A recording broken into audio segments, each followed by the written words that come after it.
It is the start of a job hunting season, and a lot of people who are applying for jobs and not hearing back from the recruiters or failing to secure that job that they want are experiencing symptoms of fatigue and depression. In this video we will discuss how to best manage and prevent it. Coming right up.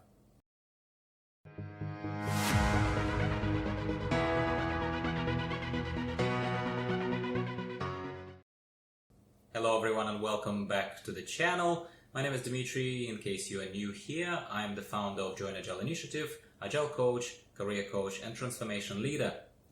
So rejections, mainly rejections, are causing effect of job hunting fatigue because obviously when you are applying for jobs and when you're not hearing back, or when you get rejected, when you get one rejection email after another rejection email, you are feeling less and less inspired to continue persevering with your job hunting efforts. In this video, I'm going to try and give you some advice, something that works a lot better, obviously, during coaching sessions, one-on-one coaching sessions with people. But this question gets brought up very, very frequently, so I thought it's only fair to maybe address it here in this very free-flowing, unscripted narrative. So I hope you will bear with me, and I hope you will learn something that will make your life a little bit better. So it happens to the best of us, okay? So first thing that I would encourage everyone to understand is that you are, first of all, you're not alone. It is a mindset that you need to develop. You need to develop essentially thick skin, and it's easier said than done.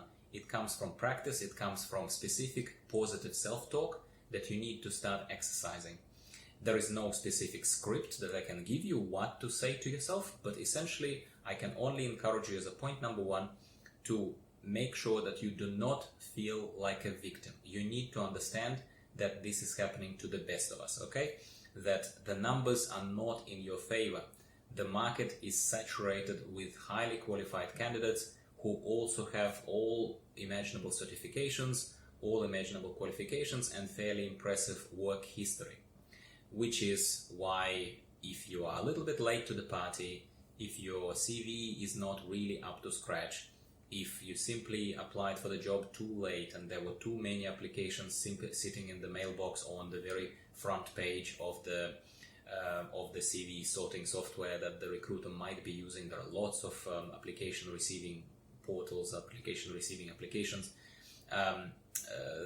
that could be working not in your favor. So these are all reasons. So what is in your control, however? So you need to always look at something that is not just, okay, good, I understand what's against me as far as the market, as far as competition is concerned, okay, but what is in your control? Well, I would always encourage you to not feel like a victim, to first understand and treat this dispassionately as possible. It's a numbers game. You're a number, I'm a number, and it's in our interests to continue reminding ourselves that the universe is not against you or me. It is just the numbers that are not stacked in anyone's favor. And the less special you are, and by special I mean the less connected you are, the less relationships you have, direct relationships perhaps with recruiters who would put you forward as opposed to 10 other candidates, the less special you are in that particular sense. Just call it for what it is. The less you can expect this preferential treatment from the market, the more you will have to hit these various hurdles. Again, in the coaching sessions, we address this a little bit more specifically because I am, for example, as a coach, I'm able to take a look at your specific situation and I'm able to then give more specific advice as to do this, don't do that. But in this video, hopefully I'll give you at the very least something to start working with, something to start your positive self-talk with. And a lot is in that positive self-talk. Fatigue and depression and feeling that the variables are stacked not in your favor, the feeling that you are less and less and less productive, the feeling that you have less and less stamina to continue fighting for your own employment cause, I suppose. All of that starts weighing on you. And again, it happens to the best of us. Keep this in mind, okay?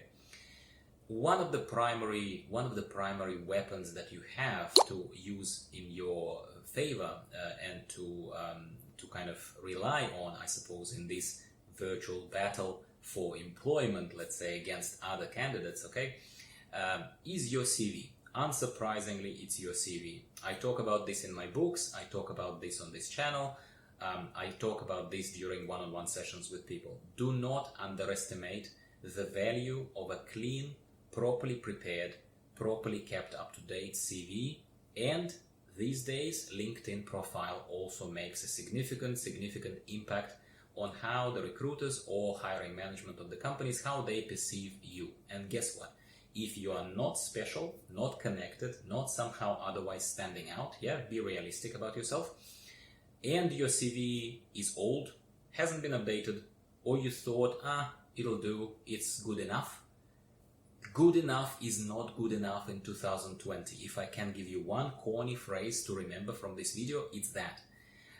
So you have to, there are many advices I can give you about how to update your CV, and there is slightly outdated video. Please don't judge it too harshly because it's one of the first videos I ever published on this channel back in 2016 or something. There are lots of advices that I can give you how to improve your CV. I help people review their CV professionally, so you could just reach out to me directly. That probably would save you the time. But ultimately, your CV needs to be clean and it needs to be on topic.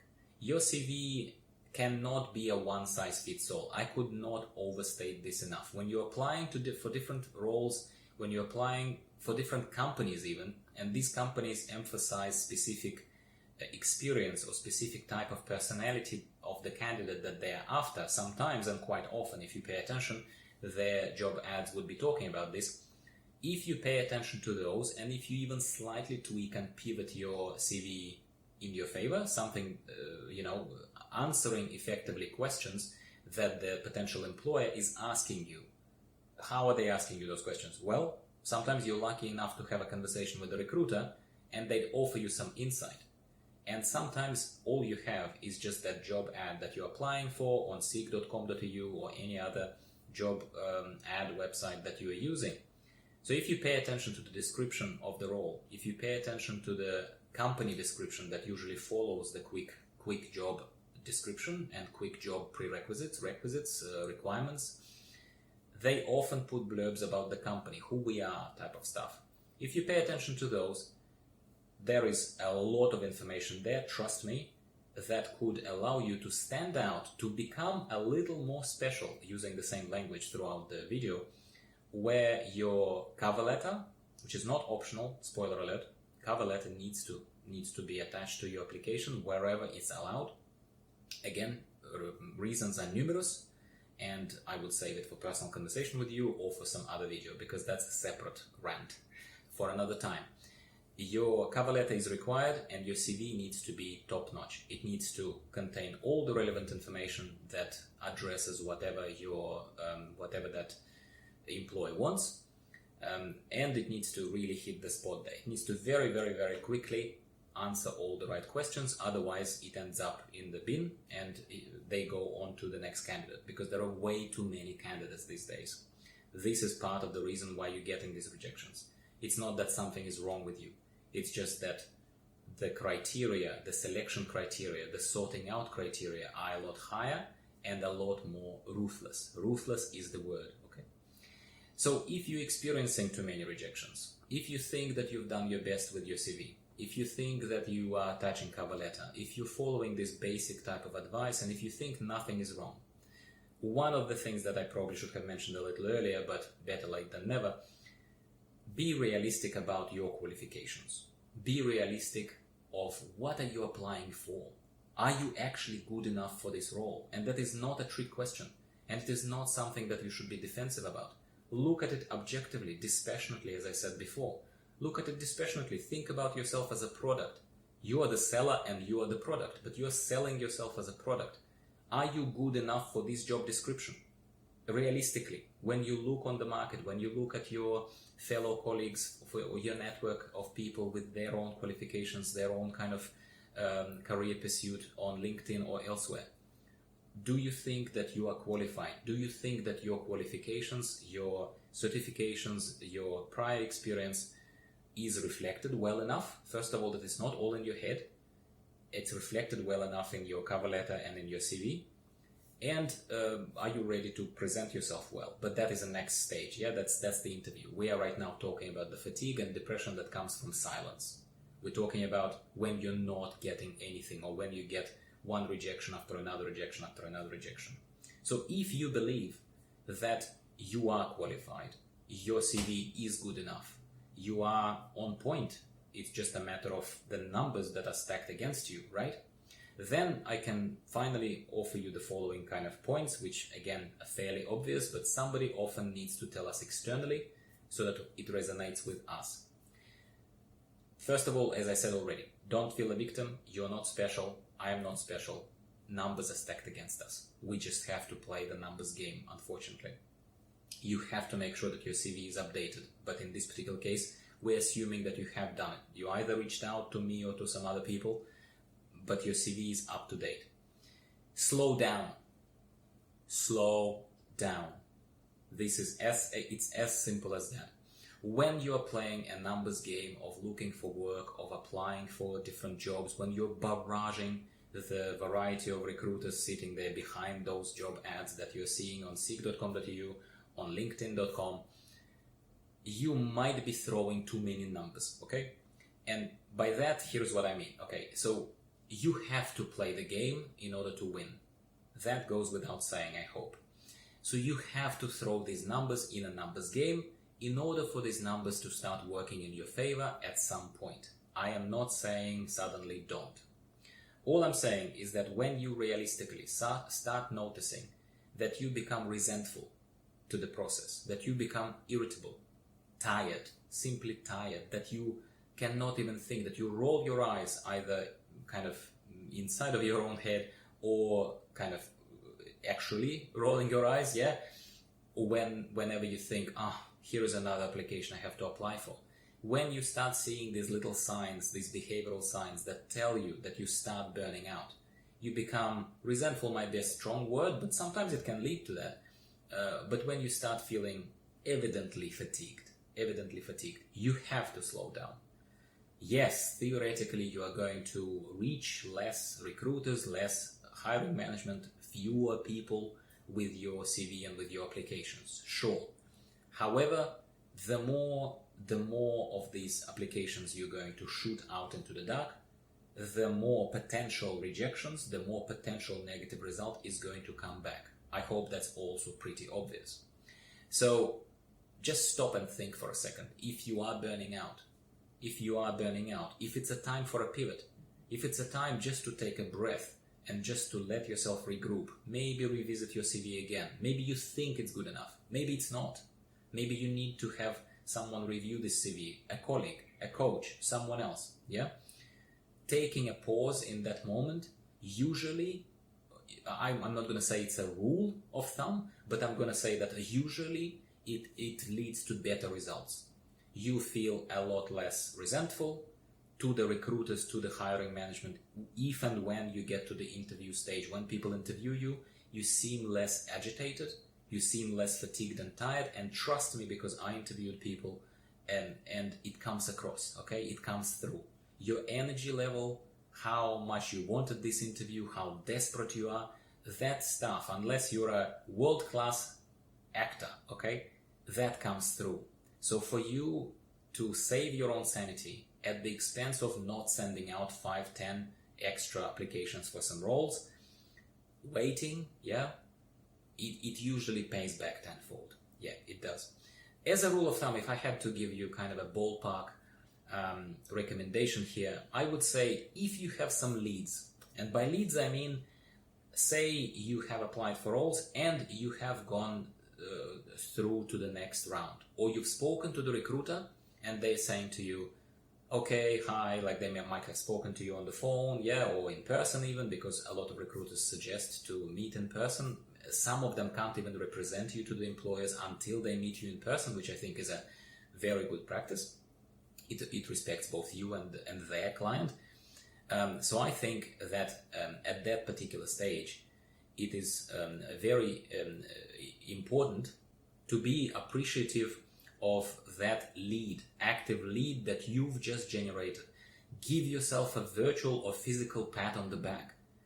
this is something, if you do not see these moments of your own little wins, if you do not celebrate mentally that you have made way, that you have actually achieved something. No, you may not have gotten an offer yet, a job offer yet, but at the same time, it's not silence. Try and stop for a second and appreciate that moment. It seriously is going to counter that effect of, nothing is happening, nothing that I do works, okay? I hear this a lot.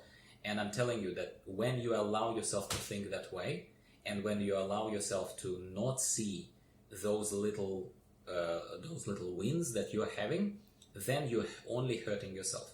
So as a rule of thumb, I would say that if you have a couple of those leads, a couple of those moments when you spoke to recruiters and they say, yep, okay, cool, nice to meet you, I'm going to put you forward to my client, and then it's up to them if they're going to invite you to an interview. So basically you're through the initial filter towards that further stage. I would call that an active lead. If you have a couple of them and you're fairly fatigued overall, I'd say stop. This is exactly what I was trying to suggest.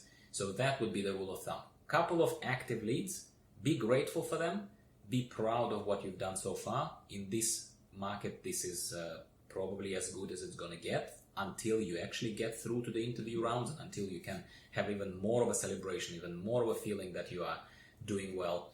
I think that this has to be acknowledged. So that would be among my recommendations for you. Connect to recruiters and propose or ask them for a meeting to meet them in person. Some of this happens naturally when you apply for roles. Recruiter speaks to you, you sound all right, they sound all right, and they say, okay, well, before I put you forward to a role, let's meet. That is more of an organic way of getting introduced to people. But if you don't have many of those opportunities, and at the same time, if you feel like you're hitting that brick wall of rejections or silence from recruiters, then you could reach out to people on LinkedIn. Not very hard to find recruitment professionals for IT, recruitment professionals for Agile project management on LinkedIn in your area, and reach out to them and say, hey, I'm a practitioner, I'm currently looking for work. Would it be possible to introduce myself in person, perhaps grab a coffee? It's easier to arrange than you think, and it is a lot more powerful in the long term than you think as well. Because all these things are going to make you a little bit more special. Okay, and in a good way, in a way where you're not a no one then when you're applying for work. You can directly reach out to some George or Mark and say, remember me, and they of course would, and you would say, do you have anything for me? I'm not going to say that this is a silver bullet that's suddenly going to solve all your problems. It might not, but this is a powerful way to use personal connections, to use something that developed into a personal connection in your favor. And it is certainly better than being a no one, applying for a job and not being known to the recruiter, and you're just another application in a pile. Finally, again, not to contradict other points, but perhaps just to reinforce them, be selective. Be selective about what kind of roles you're applying for.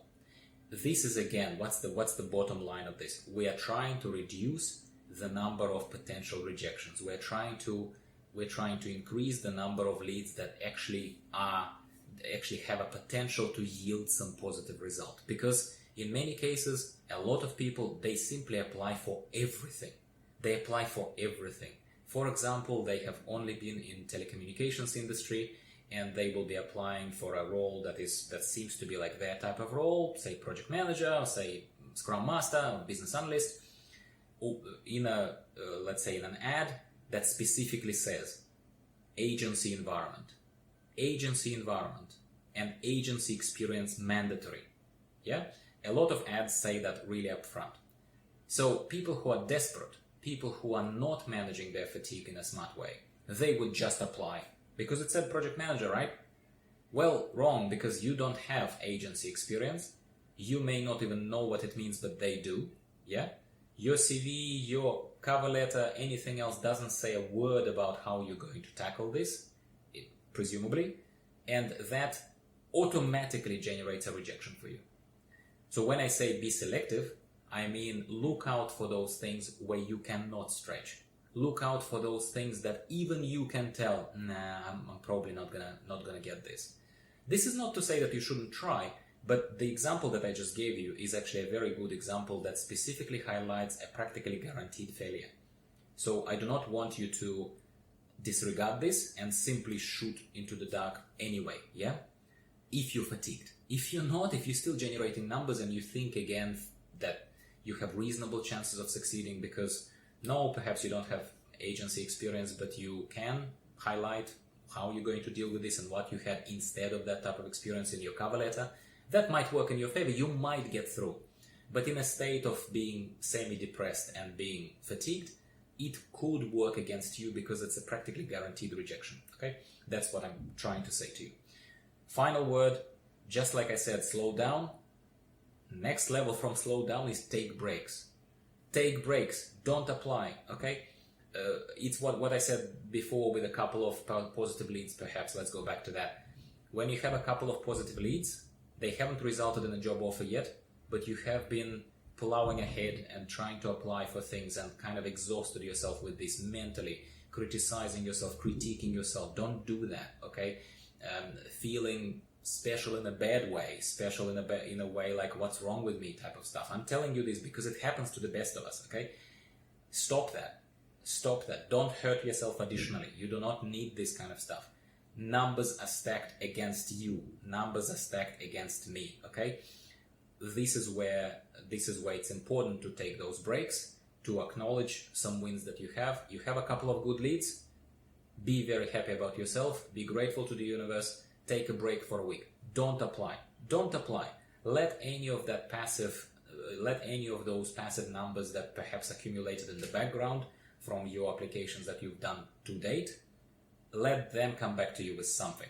Final thing, which I wasn't originally planning to say, but because it's an unscripted narrative, because it's a free-flowing narrative for you, final thing that I probably should mention, and it's more of a trick, it's more of a mental trick, but it works really, really well. When you get auto responses or a response after a while about a job from some agency or from some sort of a recruiter, from some company in your mailbox, an email pops in, you can see that it's in regards to a certain role that you applied for, maybe one of them, yeah? You don't even need to remember if this is some particulars of the role. Doesn't matter, okay? But if you are fatigued, if you're feeling a little bit vulnerable, if you're feeling a little bit like your ego is shaken by the fact that you are applying and nothing is happening, okay? Another rejection comes, it can be usually fairly confidently identified by seeing as your email client will usually show to you the first line, and that line says, "Thank you very much for applying for the role with Bank West," something, okay? You don't need to harass your mind and to bombard yourself with a negative emotion additionally by opening this email and reading through it.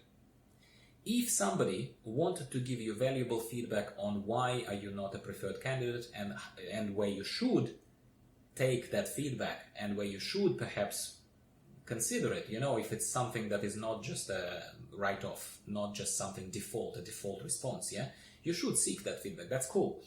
But in this particular case, trust me, that email is just to tell you, you're just one of the hundreds potentially of applicants that they're saying, you weren't successful, you weren't successful, you weren't successful.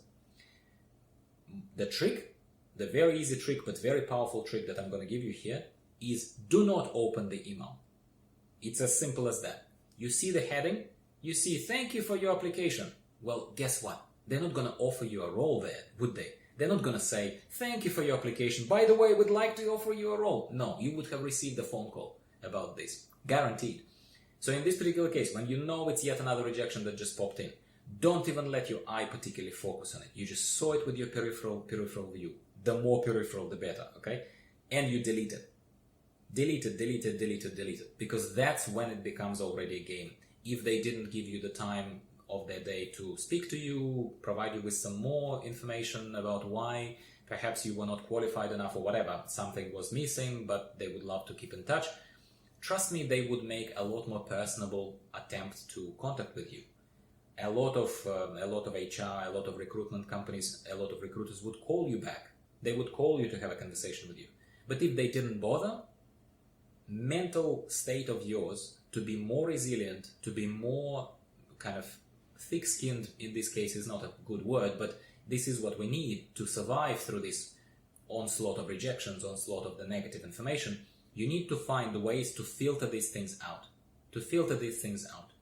If it's a personal message, from someone who interviewed you perhaps, or who then, well, when people give you a call, you should take a call and take it gracefully, of course, because the small industry, everyone knows everyone. But if it's a default response, thank you for your application, you weren't successful, don't bother reading it. Trust me, with the numbers that you're playing with the number of applications you're sending out, this will play a big difference. This will make a big difference for your mental well-being. All right, I hope that some of this freely kind of flowing, unscripted narrative was helpful for you. Once again, as pointed out in the previous video, Join Agile is offering career coaching service for any aspiring Agile project management and digital delivery, primarily job applicants. I had a lot of interest in this. I had a lot of people asking for free consultation that's available to you right now. So if you believe that you could use a little bit of a similar chat, but something that takes into account your personal situation and that would be probably helpful for you, please don't hesitate. Visit joinagile.com. Subscribe to the channel while you're here. Similar videos are going to be happening, especially now that I'm more in my own time. I'm doing a lot more of the mentoring and a lot more of the coaching for people. I believe that some of the prominent topics that are being brought up by other people will find their way into this channel, which would be hopefully of benefit to you. Again, thank you very much for watching, and I will see you next time.